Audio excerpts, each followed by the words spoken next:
টাকা নেবে, এটাই তাদের পরিকল্পনা। এই জায়গা থেকে আজকে দেশটাকে ধ্বংস করা হলো। কাজে ধ্বংসের হাত থেকে দেশকে রক্ষা করতে হলে শ্রমিক শ্রেণীকে আজকে জাগ্রত হতে হবে।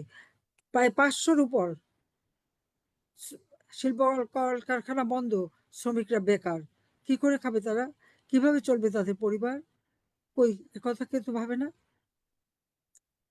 শুধু বক্তৃতাই শুনি, আর তো কিছু দেখি না। কিন্তু আমাদের তো মন কাঁদে যে হ্যাঁ, আমার এই শ্রমিকরা আজকে কত কষ্ট পাচ্ছে।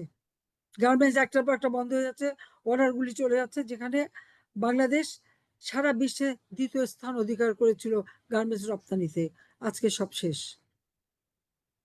সেই মেয়েরা বাড়ি ফিরে যাবে না কোথায় কাজ খুঁজবে, কি কাজ করবে?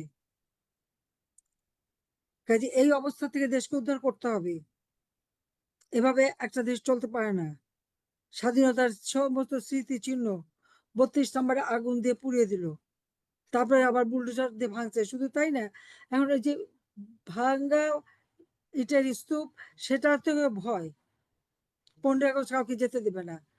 ওখানে ফুল দিলে কি হবে? ওই ইটগুলি এসে এদের নিজে নিজে তাদের মাথায় পড়বে? এত ভয়টা কিসের?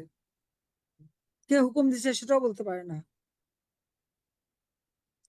তো এই অবস্থা, একটা ভয় ভীতির রাজত্ব এখন কায়েম হয়েছে। এই ভীতির হাত থেকে দেশের মানুষকে উদ্ধার করতে হবে, এটা হলো সবচেয়ে বড় কথা। ভয় ভীতি সমস্ত করে এদের পায়ের তলে তো মাটি নেই। এদের কি আছে? লুটে খেতে এসছে, লুটে খেয়ে যাবে। একটা গেছে লুটে খেয়ে, আবার রাষ্ট্রপতি হওয়ার জন্য তার জিব্বালে 1 লাখ করছিল, সেদিক থেকে ওকে রাষ্ট্রপতি বানায়নি। এদিক থেকে আমি বিএনপিকে ধন্যবাদ জানাই যে সুৎখোর বাটপারকে আবার এনে বসায়নি, তাহলে বাকি যেটুকু আছে দেশটা সব চিবিয়ে খেয়ে ফেলতো। অত একজন রাজনীতিবিদকে দিয়েছে, সেটাই বড় কথা। কিন্তু এরাও তো একই ওই লুটেরা।